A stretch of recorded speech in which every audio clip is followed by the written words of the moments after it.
Hola, muy buenos días. Mi nombre es Paola Guadalupe Landero Carabeo. Soy estudiante de la licenciatura en Biología de la Facultad de Ciencias Químico-Biológicas de la Universidad Autónoma de Campeche. El día de hoy vengo a presentarles un seminario de la materia de Ecología 2 impartido por la doctora Claudia Maricusa Agras Hernández. El seminario lleva por título Restauración de redes ecológicas, escala espacial y temporal, estabilidad y cambio global.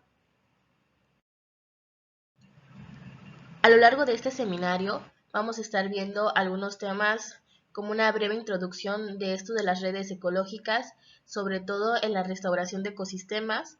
Vamos a ver por qué es importante restaurar interacciones ecológicas, seguido de la escala espacial y la escala temporal que se deben de utilizar para tener una restauración estable y, por último, como tal, la estabilidad de estas redes ante lo que es el cambio global. Introducción. Bueno, a lo largo de toda la carrera y de este semestre, como lo hemos observado, hemos hablado mucho de lo que es el impacto de las actividades humanas sobre los ecosistemas, ¿no? Entonces tenemos como tal que uno de los principales impactos sobre los ecosistemas que ejercen las actividades humanas es precisamente la pérdida de la biodiversidad que trae consigo la pérdida de funciones y servicios del ecosistema. Entonces, eh, ante esta situación que tenemos del impacto de las actividades humanas, la degradación de la biodiversidad o la degradación de los ecosistemas, se ha generado lo que es planes de restauración ecológica, ¿no? Que se utilizan precisamente para tratar de revertir este proceso. Entonces tenemos que, como este es un tema, no es innovador, porque ya ha venido eh, haciendo ruido desde hace mucho tiempo, pues tenemos más información acerca de esto, ¿no? De lo que es el impacto de las actividades humanas sobre los ecosistemas, sobre la biodiversidad, sobre el clima, etcétera, ¿no? Sin embargo, en los planes de recuperación, la mayoría de los estudios y de los datos que se tiene se van o se especifican a un contexto muy específico, válgame la redundancia, y son de un contexto más práctico.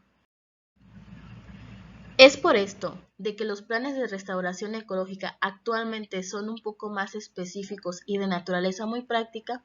O sea, esto hace referencia a que el plan de restauración como tal de algún ecosistema va dirigido a un servicio ecosistémico que se quiere recuperar, entre otras cosas, ¿no? Entonces, como tal, actualmente carecemos de una teoría predictiva general de la recuperación de los ecosistemas. Esto es una teoría o una base de la cual podamos partir para ir creando planes de recuperación de acuerdo a los diferentes ecosistemas. Entonces, ¿por qué es importante que creemos que se implemente como tal una base o una teoría general de lo que es la dinámica de recuperación de los ecosistemas? Bueno, pues porque la dinámica de recuperación de los ecosistemas, porque en primera instancia proporciona información muy importante sobre la manera en la que se ensambla el ecosistema y cómo funciona. En segundo lugar, tenemos que nos proporcionan los servicios fundamentales para la humanidad.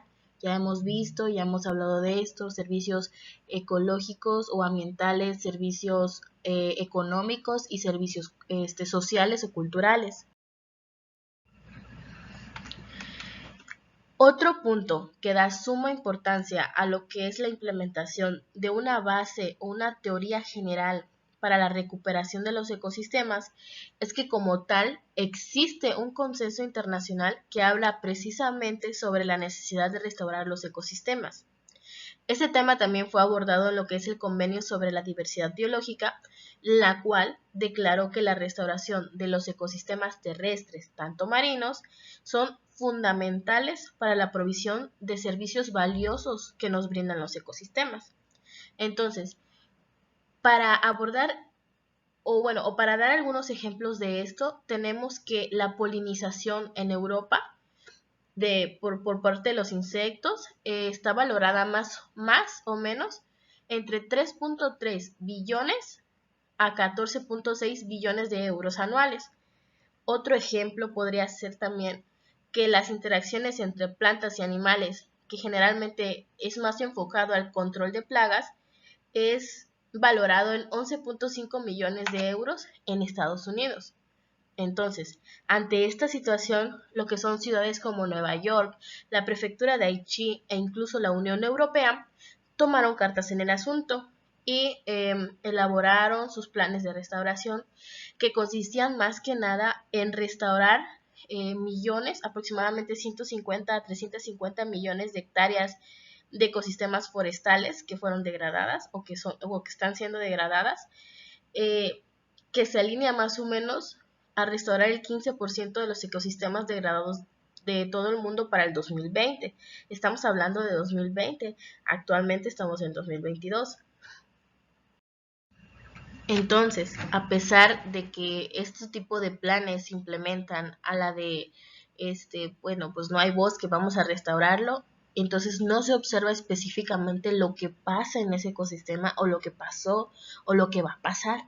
Entonces, a pesar de este consenso, los mecanismos detrás de la recuperación de ecosistemas son todavía muy poco conocidos.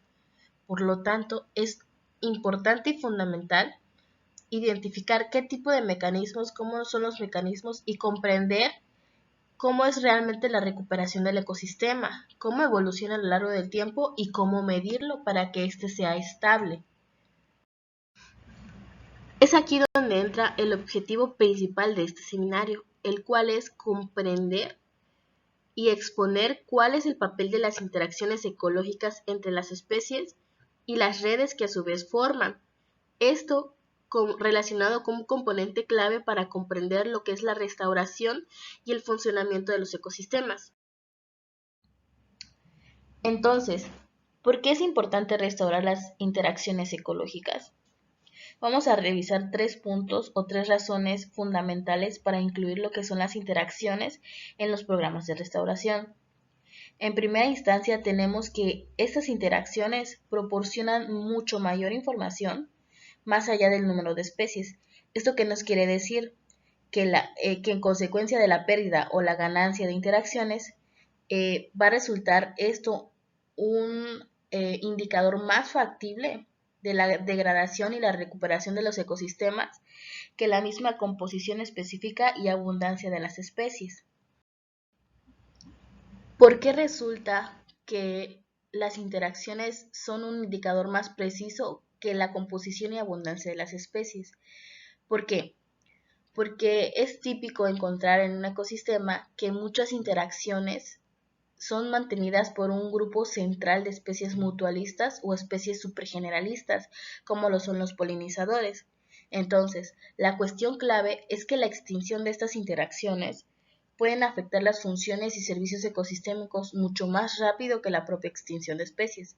Esto nos quiere decir, por ejemplo, que aunque tengamos la propia especie, o sea, la especie generalista o central, la tengamos viva y tengamos algunos especímenes, estos no van a ser suficientes para que las interacciones ecológicas se establezcan y por tanto va a haber una degradación en la función de estos organismos y por tanto va a haber una degradación en el ecosistema.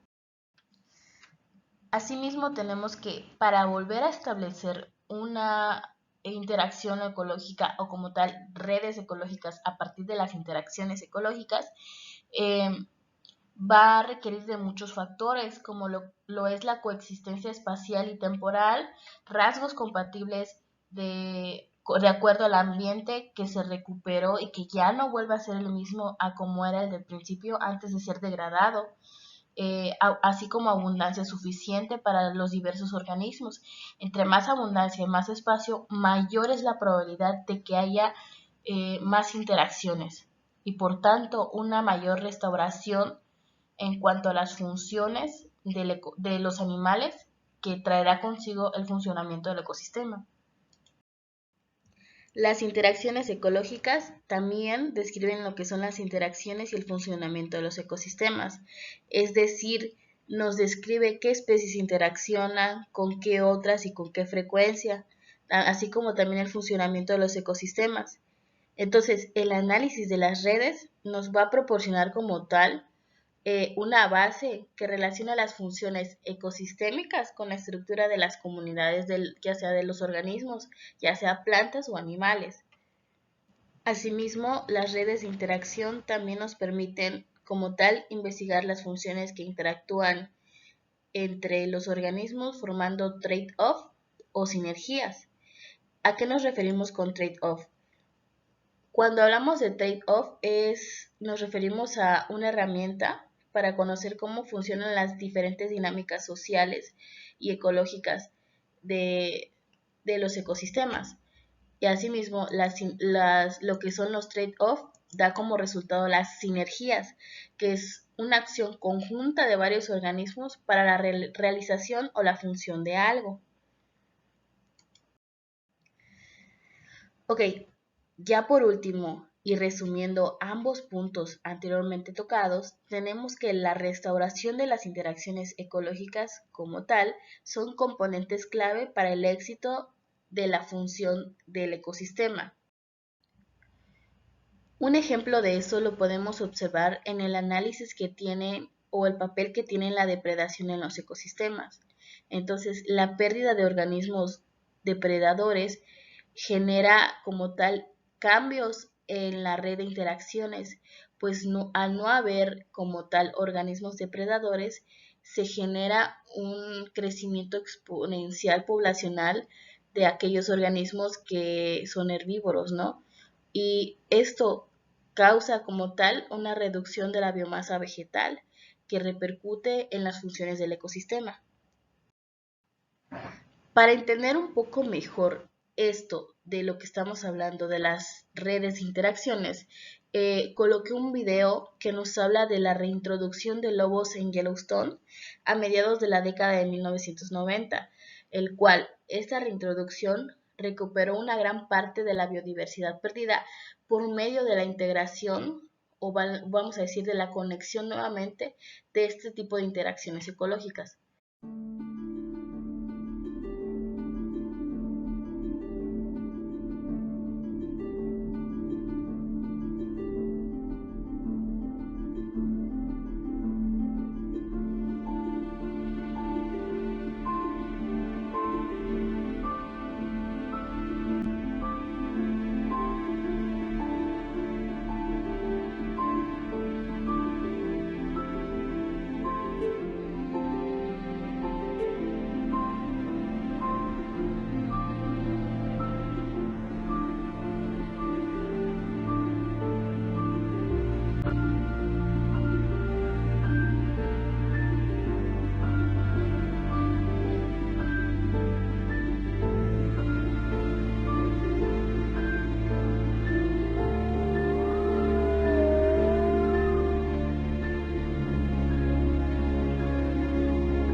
Ahora bien, ya hablamos acerca de la importancia de la introducción del tema de las interacciones ecológicas en los planes de restauración.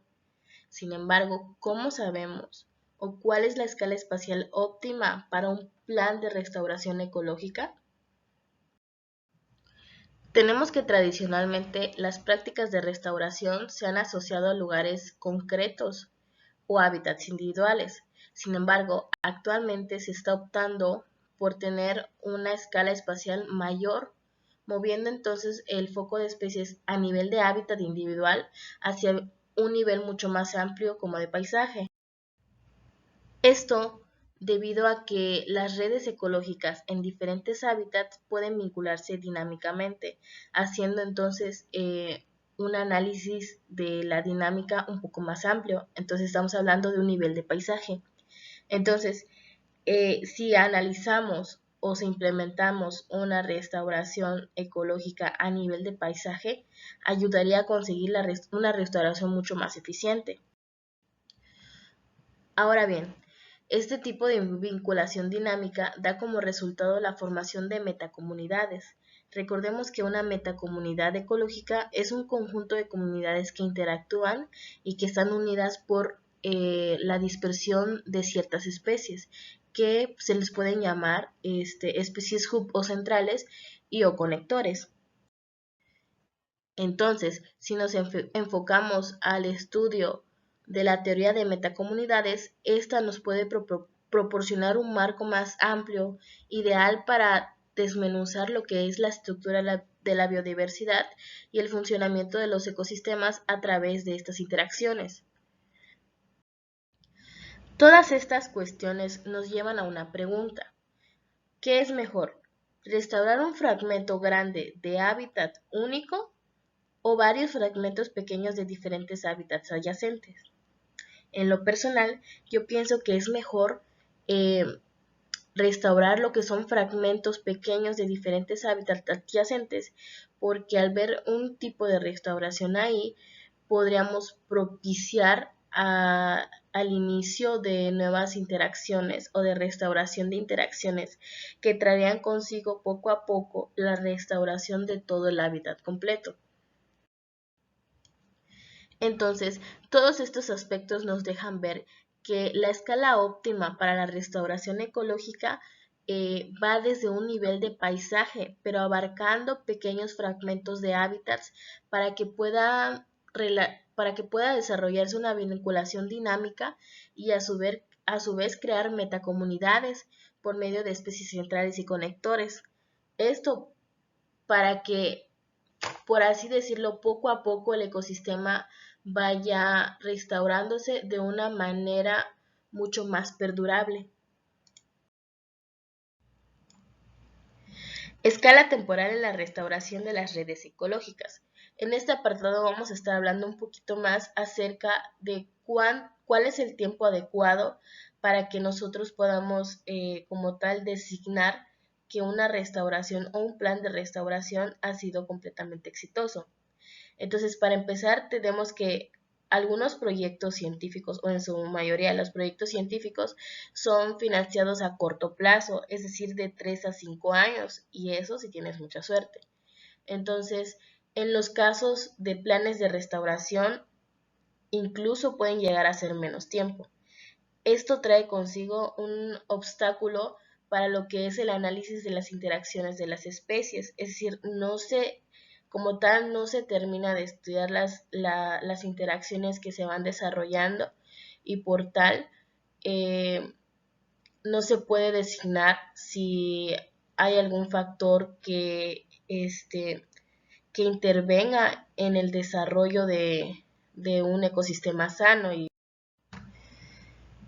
la consideración de tener en cuenta la escala temporal en la restauración de las redes ecológicas pudo surgir a partir del experimento del autor Doherty del 2011, quien experimentó la restauración de marismas con una duración de 12 años. Entonces, en su experimento, él notó cambios temporales en las relaciones de la diversidad de plantas con su función de biomasa. Entonces, esto no hubiera sido detectado si el experimento hubiera abarcado solo unos pocos años, lo que nos quiere decir que la evaluación de la restauración a un corto plazo no va a informar adecuadamente sobre las comunidades funcionales. Sin embargo, debido a que pueden definir la eficiencia de este plan y proceso de restauración, así como comprender qué elementos de la biodiversidad y qué funciones ecosistemas se recuperan antes, cuáles después, cuáles podemos modificar para una mejor restauración y un mejor progreso de este. La escala temporal que se utilice en la restauración de redes ecológicas va a repercutir en la estabilidad de las redes. Esto nos quiere decir que, como ya he mencionado antes, una escala a corto plazo no nos va a definir los resultados totales del éxito de esta restauración. Sin embargo, sí nos va a dar, nos van a tratar de dar datos que nos sirvan para el mejoramiento de este plan, que nos conlleve a la estabilidad de las redes, es decir, que el ecosistema o el hábitat tenga resiliencia, resistencia, variabilidad, robustez y persistencia. Ya por último vamos a hablar acerca de la restauración y el cambio global. Cuando hablamos del cambio global nos referimos a los cambios que presenta nuestro planeta por resultado de las actividades antropogénicas, es decir, de las actividades humanas. Entonces, vamos a tener que este cambio global va a traer o va a determinar como tal las dinámicas de recuperación de los ecosistemas. Esto se debe principalmente a que estos cambios van a afectar y alterar las fenologías y los rasgos funcionales de los organismos. ¿A qué nos referimos cuando hablamos de fenología? A los cambios en los ciclos vitales de los seres vivos. En esta ocasión podríamos hablar específicamente de las plantas, ¿no? Entonces, si el cambio global afecta como tal su fenología, podría ser que esta planta ya no sea tan productiva o que sea sobreproductiva o que no dé como tal el alimento en la temporada que es o que incluso no dé alimento y esto puede afectar y alterar lo que son las interacciones ecológicas. Entonces, los cambios en los valores de ya sea la temperatura, precipitaciones, velocidad del viento, cubiertas de nieve, hielo, concentraciones de dióxido de carbono, entre otras, afectan la dispersión de los organismos directa e indirectamente al cambiar su entorno biofísico, su calidad de hábitat, su disponibilidad de recursos y como tal el estado de los individuos, ya sea su tamaño corporal, morfología, tasa de desarrollo. Esto lo podemos observar en lo que es la figura 2, el cual nos muestra diferentes gráficas. Por ejemplo, entre mayor fragmentación del hábitat, va a haber menor conectividad de estas redes, ¿no? De las metacomunidades y del hábitat como tal. Entonces, al ver menos conectividad, va a haber menos dispersión. Lo mismo pasa con el tamaño corporal. Entonces, si un organismo no se encuentra en su hábitat o sus condiciones adecuadas para el desarrollo, como tal no va a tener, válgame la redundancia, un mejor desarrollo y va a disminuir su tamaño corporal y por tal va a haber una menor dispersión. Esto nos va a llevar a una degradación de la biodiversidad, que va a repercutir en efectos sobre las interacciones y la función del ecosistema. En conclusión, resumiendo todo y cada uno de los puntos que observamos y discutimos a través de todo este seminario, tenemos que la restauración de los ecosistemas frena la pérdida de biodiversidad y servicios ecosistémicos. Asimismo, en su plan debe abarcar redes de interacción entre especies que nos da información acerca de la estructura de la biodiversidad y el funcionamiento de los ecosistemas en su proceso de recuperación. Asimismo, nos va a dar a entender cuáles son las escalas espacial y temporal apropiadas para una restauración eficiente, así como el prever que la restauración de los ecosistemas sean estables en el escenario donde los cambios del clima y la fragmentación de los hábitats van a ser sumamente predominantes. Eso sería todo de mi parte. Muchas gracias por su atención y les dejo la bibliografía utilizada y consultada para lo que es la elaboración del seminario. Gracias.